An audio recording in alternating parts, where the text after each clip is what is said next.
nouvelle vidéo est consacrée à 7 joueurs de football qui ont rendu l'âme dans un stade. Avant de commencer, je t'invite à t'abonner et d'activer la cloche de notification pour ne pas rater mes actualités. On commence. En première position, nous avons Marc-Viviane Foé. Le Cameroun a disputé les demi-finales de la Coupe des Fédérations de 2003. L'adversaire, c'était la Colombie. La minute 72, Ennemi, capitaine et signe du Cameroun, s'est effondré complètement, seul sur le terrain sans aucun rival proche. Malgré les tentatives de le faire revivre, pendant 45 minutes où le joueur n'a pas pu récupérer et est décédé. Il avait 28 ans. En deuxième position, nous avons Miklos Feher. José Antonio Camacho n'oubliera sûrement pas cette nuit tragique de 2004. L'entraîneur espagnol, il dirigeait Benfica lorsque Miklos Feher, joueur de 24 ans de l'équipe portugaise, il a laissé sa vie sur le terrain. L'arbitre du match, il a averti le joueur hongrois quand soudainement et alors qu'il esquissait un sourire à l'avertissement effondré sur le terrain. L'ambulance qui a pris 15 minutes pour apparaître et ne pas pouvoir utiliser des défibrillateurs en raison de la pluie qui a couru contre lui. Le joueur est mort avant l'impuissance de tous les présents. En troisième position, nous avons Antonio Puerta. Le cas de Puerta a été l'un des cas les plus choquants du football espagnol, mais il n'allait malheureusement pas être le dernier. C'était la fin de l'été 2007, qu'importe 22 années passées sur le terrain lors du premier match de championnat contre Getafe.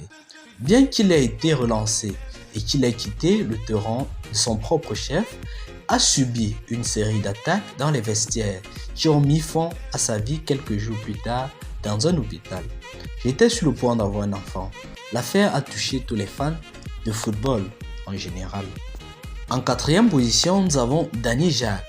Jacques n'est pas exactement mort sur le terrain, mais alors qu'il était en pré-saison avec l'Espagnol en Italie, l'affaire plus dramatique s'est encore produite lorsque le joueur a subi l'attaque en parlant à sa petite amie au téléphone, enceinte comme dans le cas de Puerta.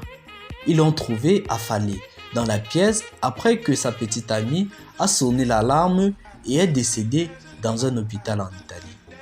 Était en 2009, quelques jours après avoir terminé 2 ans de ce qui s'est passé avec Puerta en 2006. En cinquième position, nous avons José Mario Morosini. Le cas de l'Italien Morosini est l'un des cas marqués par la tragédie pendant presque toute sa vie. Quelque chose de très similaire au cas du célèbre Manolo Preciado.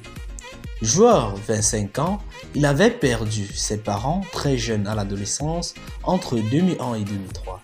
Sa sœur, avec un handicap grave, dépendait de son frère décédé le 14 avril 2012 après s'être effondré sur le terrain lors d'un match de série B. Un cas choquant sans aucun doute. En sixième position, nous avons Manolo Preciado. Comme on ne pouvait pas lâcher le cas de l'entraîneur Manolo Preciado, décédé la nuit avant d'être présenté comme entraîneur de Villarreal. C'était en juin 2012.